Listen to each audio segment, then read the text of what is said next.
Have you ever wondered how one person can dominate in every corner of real estate? My guest today, Shanne, has done exactly that. 26 years as a realtor, 8 years as a mortgage broker, and over 30 years as a licensed contractor. And now, 4-time icon agent at EXP. On top of that, he's been a top producer at multiple brokerages, even ranking as the #1 agent in the entire company. So let's get to it.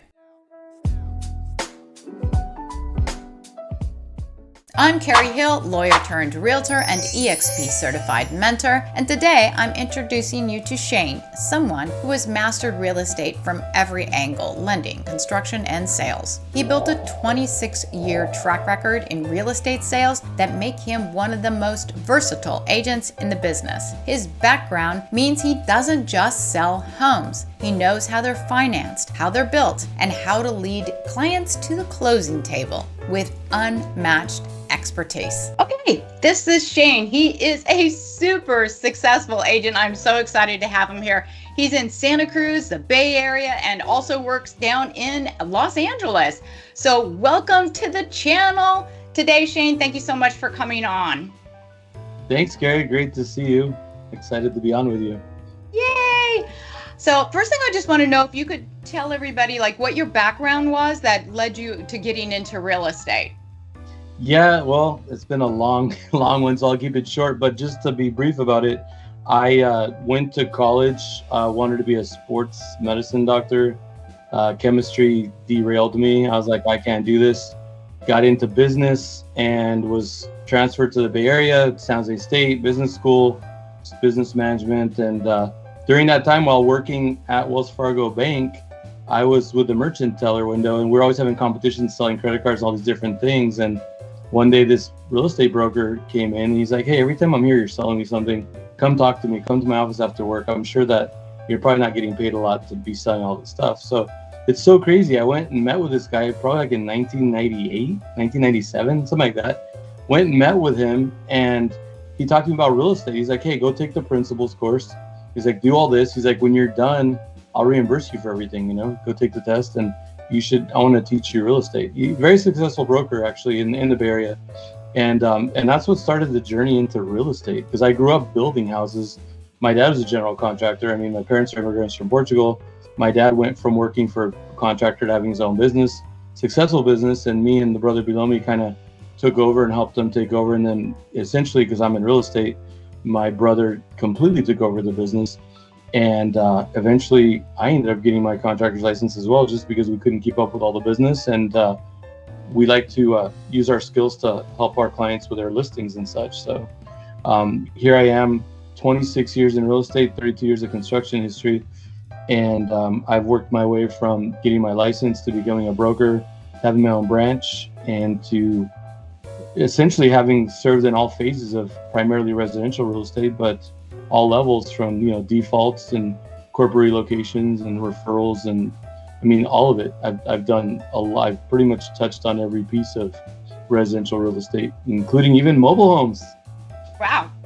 Well, that's a lot, Shanne, and obviously that's really helpful in real estate, especially like your background in construction. And I think you said you use that today in real estate, right? Like fixing up people's houses before Yeah. Is that what you do before they're listed?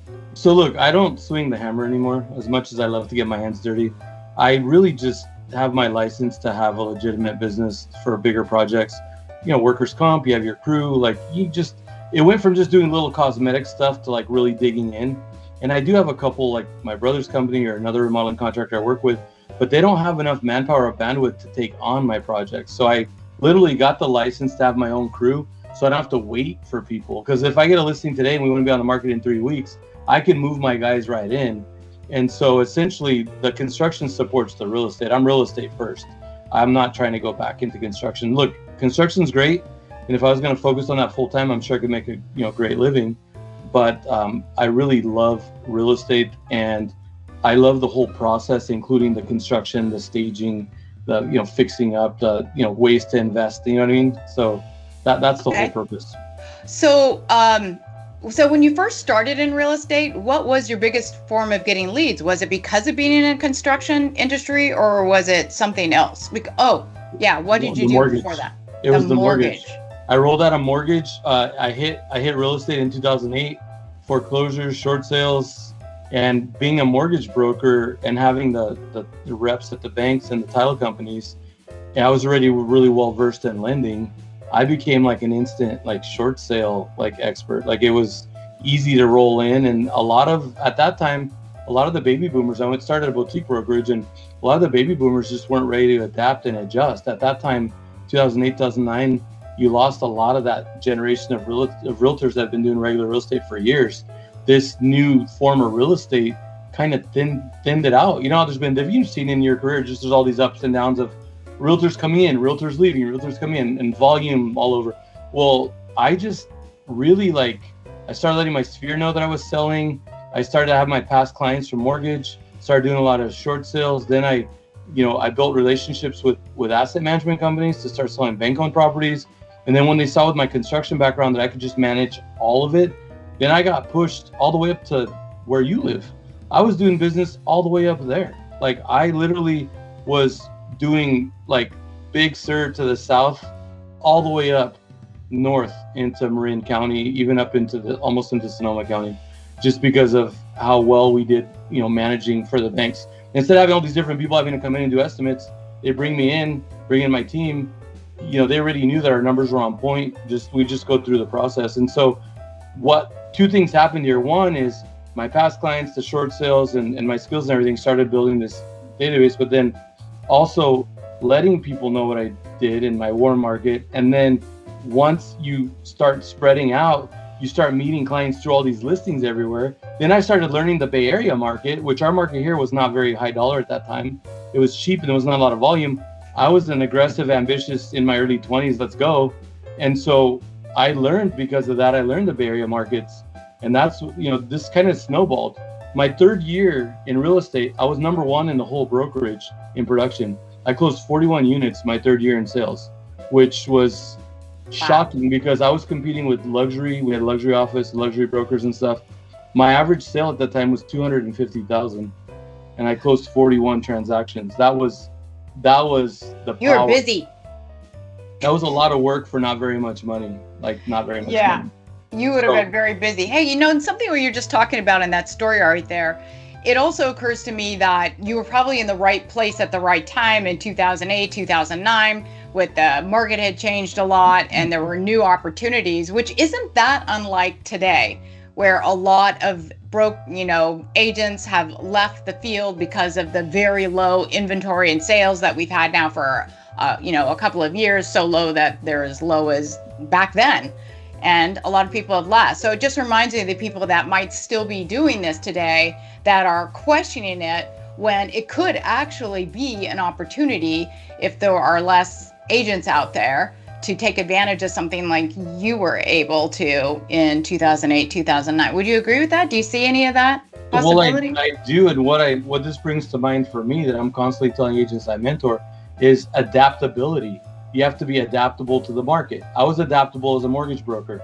Rates are high. We're not doing a lot of refinances. We're doing purchases, or, debt consolidation time, debt consolidation seconds, or VA streamlines because the government rates are low. And then when I moved into sales, it was, okay, it's short sales, foreclosures, let's do that. Okay. We get past that. It's like, hey, we got a lot of corporate relocation. Do you want to be part of our relocation team? Sure. It's like Google, Facebook, Microsoft, all these different people in Silicon Valley, outbound, inbound, whatever. I'm full service. Give me the keys, make these decisions, and I'll take care of everything. And so it's like you go through your different phases being adaptable, right? And then once that's gone, it's like, okay, Airbnb is getting popular. We already fix up the homes and we stage them and stuff. And so we have a wholesale license to buy furniture and everything. It's like, okay, let's help my clients that buy second homes down here. Let's help them furnish and set up the Airbnbs and everything. So it's like, the more adaptable you are and the more skilled you are, you just it just explodes. And then the other thing about me is that over 90% of my clients are repeat and referral. So nurturing your database, being really concerned with customer service, and just, it's a game changer. But so, those are things that, with being adaptable and everything, the market never phases someone like myself. These other agents that are in and out of the business, I think that there's a couple parts there. One is some people just don't got it, right? Like, unfortunately, like, right, like, Yeah.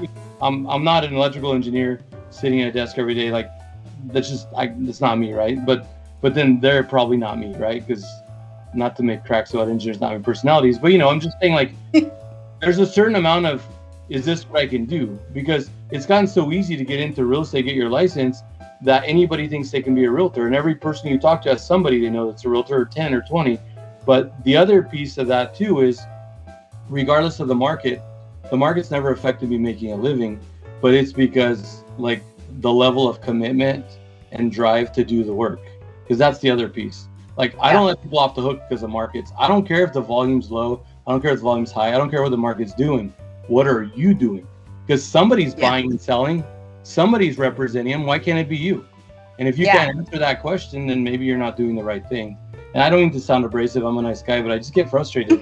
I get frustrated, right? After all these years, especially because there's certain people that come in that I'm so hopeful. I'm like, oh my gosh, I found a diamond in the rough, this rock star in the making.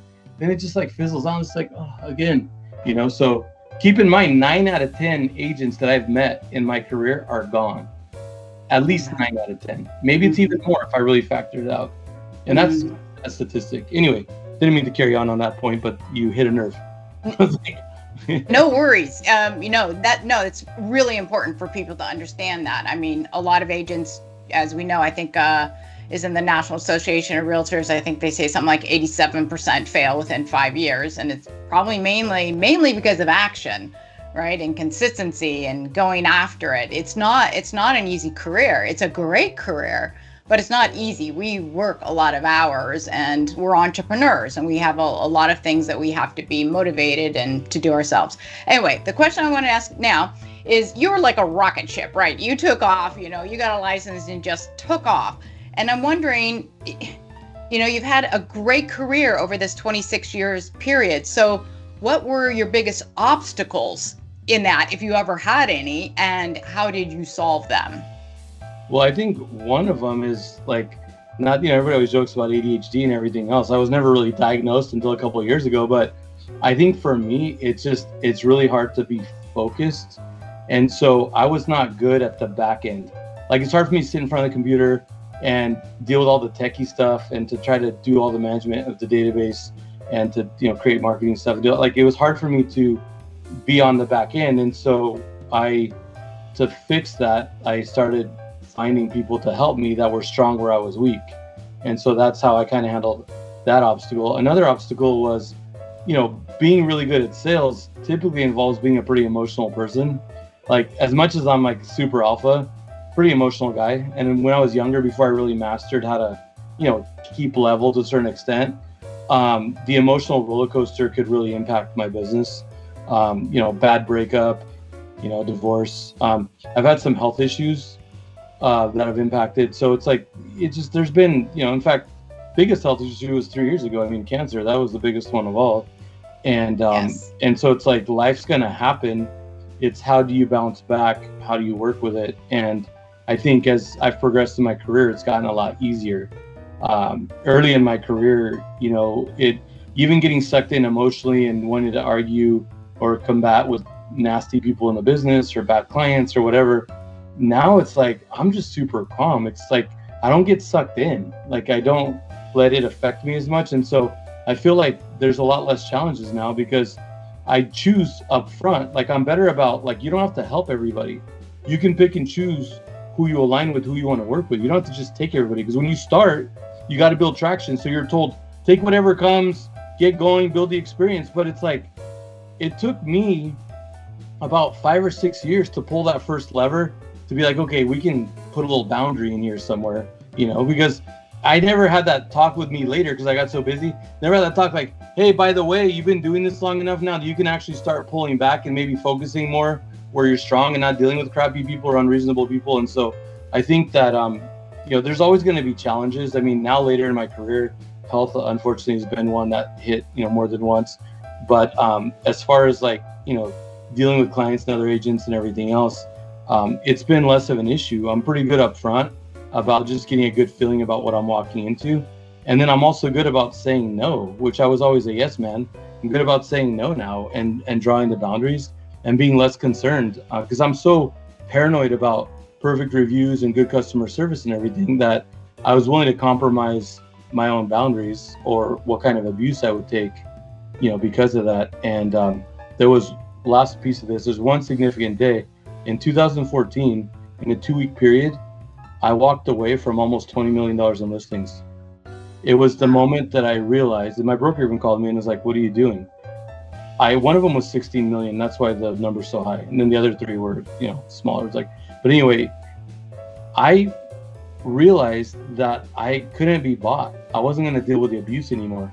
These people were abusive. The last straw for me is I was selling this beach house here in La Selva Beach for this really wealthy retired lady that owned beauty salons.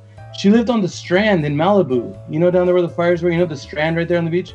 She lived in like some $10 million house, and she's in her 70s. And one day, I still remember the street I was driving on in Santa Clara. Like literally, I was trying to pull over because she was like yelling at me and dropping F-bombs. I like grandma dropping F-bombs. And I remember hitting my wheel of my car on the curb, messed up my wheel. I was like, just angry. It was like the last straw for me. So you know what? I'm done with this shit. I'm just done.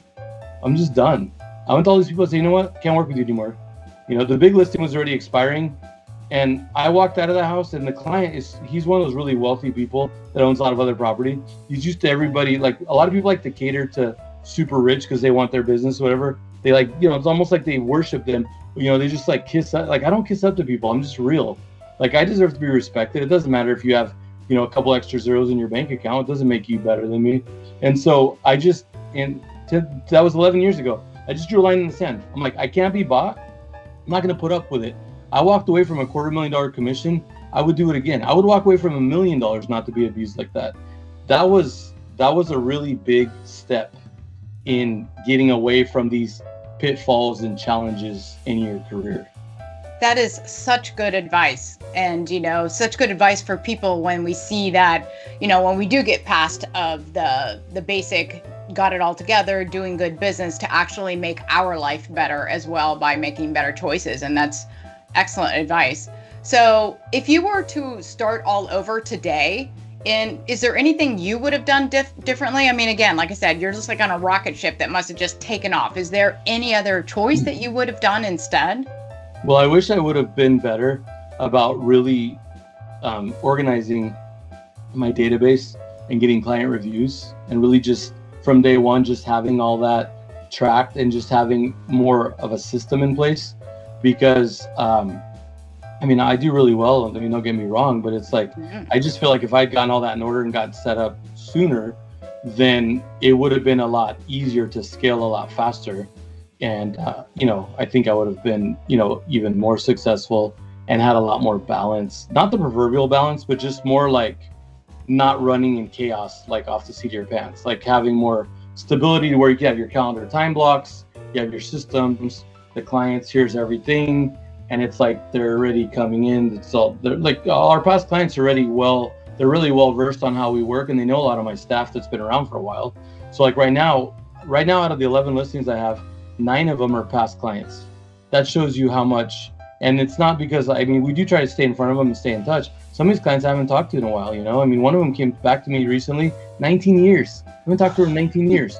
So it's I'm fortunate that I do a good enough job that they want to come back. But if I could go back to day one and just track and just be more engaged and build that way, I could have probably avoided all these other random people I didn't like. I could have stayed more, because usually when you stay within the referrals or within the database, you're dealing with people that love and trust you already.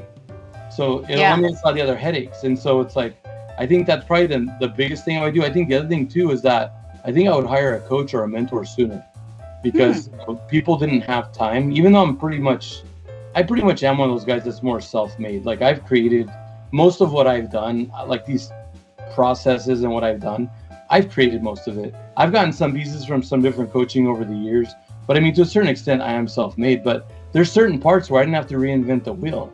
I could have got off to a faster start if I had the right guidance. I didn't have to go through and make the mistakes and kind of find my way. Because as an entrepreneur, I'm excited about, I'm when you're a good salesperson, you fall for a good pitch. When people come at me, hey, we should do this, or we should do that. I'm all over the place, right? With the right coach, I think I would have stayed really focused on just taking the sales all the way and not getting so sidetracked with other ventures along the way.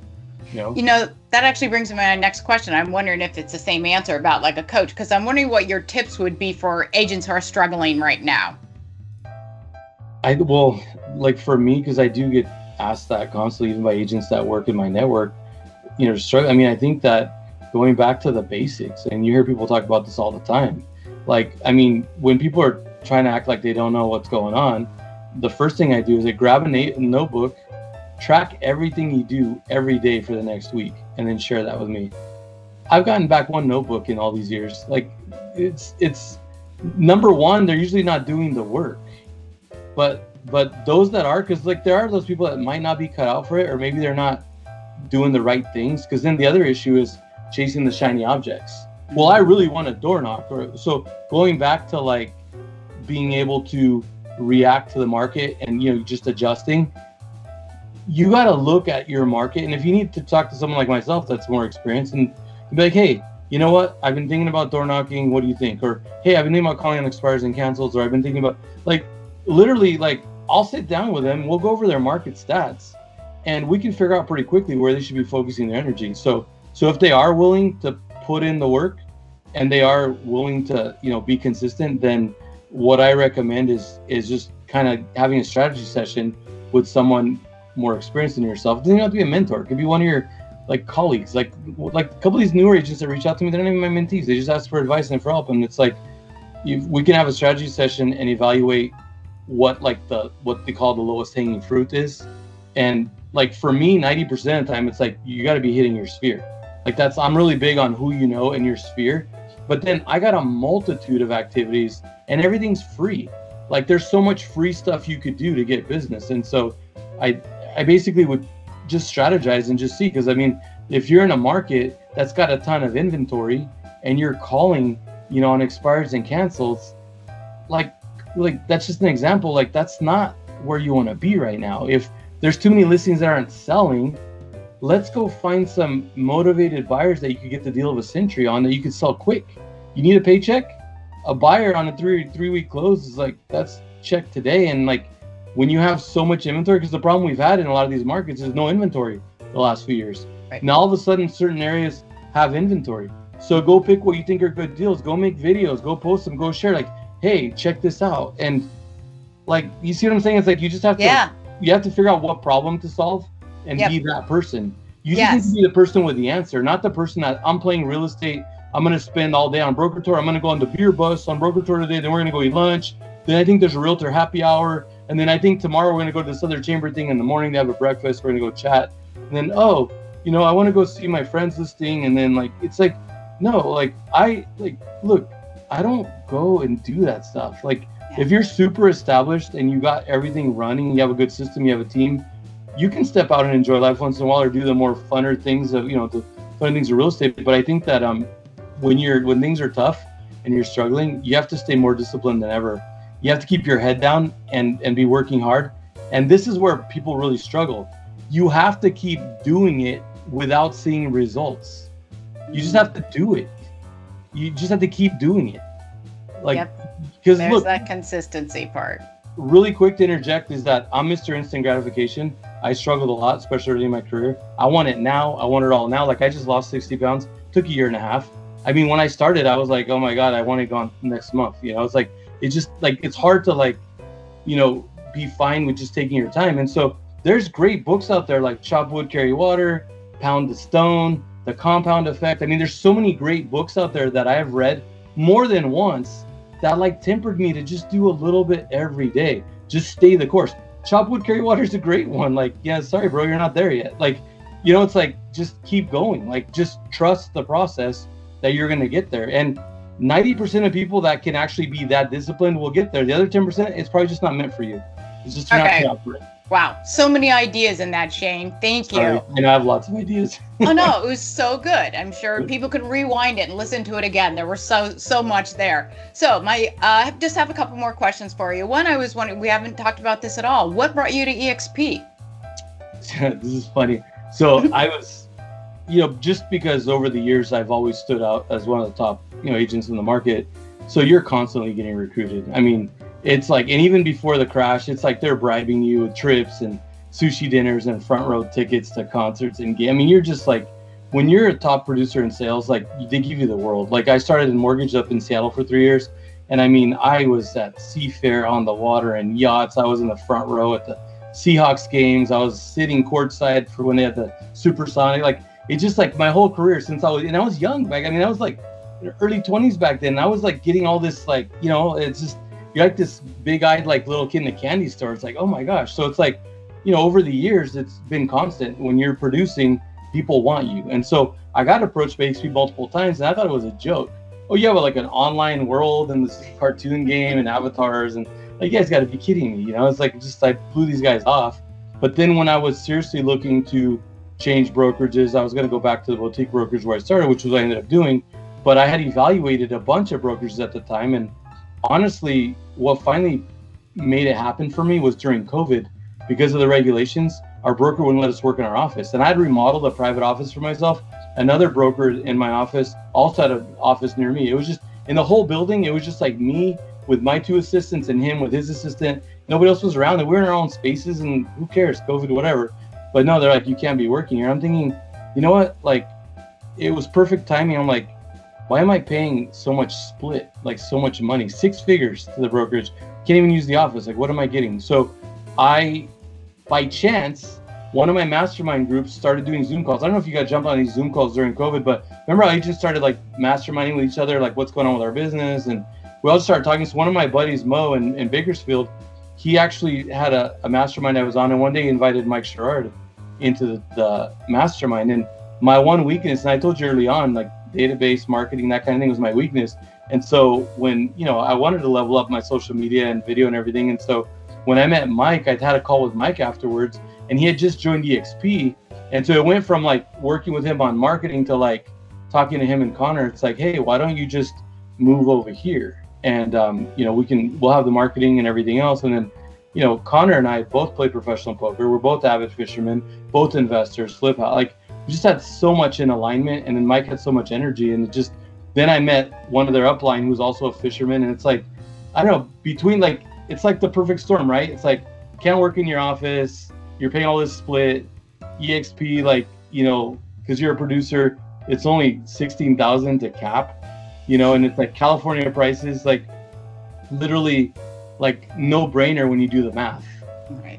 After year one, which I think was in 2019, after year one or 2020, anyways, like 4 or 5 years ago, what came over after year one, I had, you know, almost $150,000 in stock, and I'd gotten my 16,000 cap back in stock, and I had paid no split. I paid $5,000 in admin fees. That was a $250,000 swing from the year before. Yeah, that's crazy. And what Shane just described there was our Icon program, that Icon agents do a certain amount of production and you can get your $16,000 back in company stock. So the Icon for me was, because in California prices are so high, so to be an Icon, it's when you hit $500,000 in commission or when you do 20 units after you cap. Like I always cap with my first 2 units. So I've actually hit Icon with units one time because I mean, the average commission is about $50,000 per transaction. And so to get to $500,000, you only need about 10 transactions. But sometimes if you have a lot of smaller transactions, then it'll be units, right? But no, I love that about the Icon program, that you can do that and you get all your stock back. That was what brought me over, was production. I never even thought about growing an organization. What brought me over was strictly like, I'm producing, I want to be able to produce. And then one thing that I didn't put a lot of stock into was the insurance, the health insurance. That ended up saving me because I had to pay my own insurance. Ever since Obamacare, all of us self-employed people, our insurance had gotten wrecked and everybody lost their policies. I had a great policy before that whole reform, right? And so basically I was paying like $700 a month before I came to EXP, and it was some kind of an EPO or something. It didn't even cover most of my doctors. And so with EXP, they offered me insurance like $300 a month. Well, I didn't know. Clearwater benefits, right? You're talking about the EXP healthcare, which is Clearwater benefits. Yeah. So what did your bill went down to what? Well, it went down to like $300 a month. And then I got hit with cancer and they paid out over $250,000 already just in the cancer treatment. And because you're in cancer protocol for 5 years after your surgery or treatment, they actually cover all that for the 5 years. And it's incredible. So like, I didn't even expect that. So it's like, I came over because I'm a producer and I wanted to pay less splits. And then, when I heard that they were growing, they were in a few countries. I liked the idea because I already did a lot of referrals. I was a big referral agent. So I was like, you know what? This is cool. I'm going to have more people to do referrals with. We're all over Canada, the US, and Mexico. Like, it just, I got excited about all that. And then the stock, there was only 24,000 agents when I came over. And stock was cheap. And then stock got all the way to like $50 a share at one point before it split. And so it's like, I just, I came in for one thing and I just ended up with so much more. And then one thing that you can't even put a dollar sign on is the family that I've made here. I've never been in a company in real estate where, like, look, I was a boutique brokerage leader locally that they're great. They're like family. They're super nice. But I mean, I've never been in an organization like this powerful, this large, where everybody helps everybody. Everybody's like family. There's no like animosity. There's no keeping secrets. Everybody helps each other. And we've bonded. I mean, it's incredible. Like some of the stuff we've done, like the whole captain wheel from the whole Karrie and Shanne thing when we were in Texas. Like I ended up, captaining the boat when we had the Airbnbs. We were at an event. Like we 12, 13 of us went and stayed at some Airbnbs after this conference on the border of Texas and Oklahoma. And then, we just spent a couple days out there. And so we wanted to go out on this boat one day, but they didn't have a captain available. They asked if any of us had experience. I said, well, I run boats. Like, okay, we'll rent it to you guys if he can run the boat. So that's how the whole Karrie and Shanne thing came up. But it's like, you're such family that you get these nicknames and these, these memories and stuff. You know what I mean? It's like, I never had anything like that happen in real estate. So it's created like an additional family and circle of friends that I never expected, and all over the world, and all over the. Yeah, I totally agree with you. Obviously, I feel that too. Shane and I are part of the same family. And so speaking of that, Shane and I are actually part of the same family. We both have the same upline. We're both part of the Wolf Pack. And now with EXP, we actually do co-sponsorship. So anybody watching this, if they can actually work with both of us even. Right. And so if anybody wants to contact you, what is your preferred way of getting somebody contacting you? Although I'm always happy for people to reach out on my mobile number. I have no issues with that. But I mean, a lot of communication, a lot of stuff is done with Instagram, like the Shane Carvalho RE team. It just seems like that's become like a place where, and then now too, that same phone number I use on my mobile, there's a lot of WhatsApp for people in other countries or for groups. So really like, Instagram, my phone number or WhatsApp, those are the best ways. And I'm always happy to chat or answer questions for people. So I'm happy to give you those if you want to put those down. Yep, I'll put them in my description. So awesome. Anyway, Shane, thank you so much for coming on today. It was an absolute pleasure to hear your story, and you shared so many tidbits of information. People are going to be watching this over and over again to get it all. Thanks so much, Karrie. It's been great. Okay, bye. If you got any value from this, please subscribe and hit the bell notification so you'll be notified of our next valuable agent story. And if you're interested in partnering with Smart Agent Alliance or Shane or with both of us, click the appropriate links in the description below to get the ball rolling. And if you want any more information about eXp Realty and Smart Agent Alliance, and there should be some videos showing above me right now. Thank you for watching and have a great day.